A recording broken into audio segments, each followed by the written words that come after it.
हाँ जी, बिल्कुल नाज़रीन, आज हम मौजूद हैं नवाबशाह के हॉकी ग्राउंड में। यहाँ पे जो है चैम्बर ऑफ कॉमर्स की जानिब से एक हफ़्ते का स्पोर्ट्स गाला मुनक़्क़द किया गया है। यहाँ पे हम मौजूद हैं। आइए यहाँ पे जो खिलाड़ी हैं, यहाँ पे मुख्तलिफ़ गेम किए जाएंगे, उन खिलाड़ियों से भी बातचीत करें और चैम्बर ऑफ कॉमर्स के मेंबरों से भी बातचीत करें तो उनका क्या कहना है। महसूस हो रहा है जैसे कि हम लीग चल रही है, लीग के अंदर हमारे वहाँ पे सर हैं, सर जाशा, उन्होंने एंट्री करवाई है। इधर 4 से 5 टीमें आई हुई हैं जो कि अब कम्पीट कर रहे हैं। आज हमारा 3rd मैच है, इंशाल्लाह अब कम्पीट कर रहे हैं, आगे देखते हैं क्या होता है।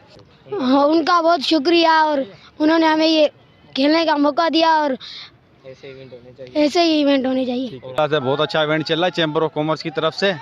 अगर आगे भी बच्चों को ऐसे इवेंट मिलते रहे तो माशाल्लाह हमारा मुस्तकबिल जो बड़ा रोशन होगा। अच्छा, अभी कौन जीत रहा है?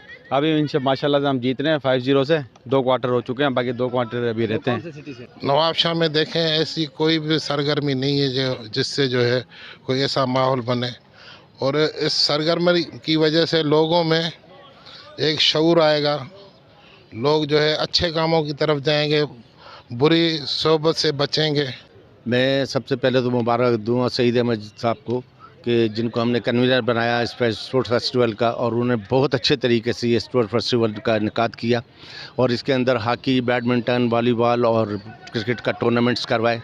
एक सेहतमंद माहौल के अंदर रहने के लिए सेहतमंद गेम का होना बहुत ज़रूरी है। टूर्नामेंट पूरे हफ्ते चलेगा इंशाल्लाह। फर्स्ट SBICCI टूर्नामेंट है और इसमें हॉकी है, क्रिकेट है, बैडमिंटन है, शूटिंग बॉल है। शूटिंग बॉल का फाइनल कल हो चुका है और आज से इंशाल्लाह बैडमिंटन फाइनल होगा और उसके बाद 21 तारीख को जुम्मे के दिन इंशाल्लाह ताला फाइनल होगा तमाम मैचेस का और सबको इनामत दिए जाएंगे। जी बिल्कुल नाज़रीन, हमने चैम्बर ऑफ कॉमर्स की सदर से भी बातचीत की और इन खिलाड़ियों से भी बातचीत की तो इनका कहना है कि हम ऐसे गेम्स जो है कराते रहेंगे। ये गेम जहाँ पे आबाद होंगे, जहाँ पे खेल आबाद होंगे, वहाँ पे अस्पताल वीरान होंगे और ऐसे गेम हम कराते रहेंगे। कैमरा टीम के साथ समीर शाहानी, वश न्यूज़, नवाबशाह।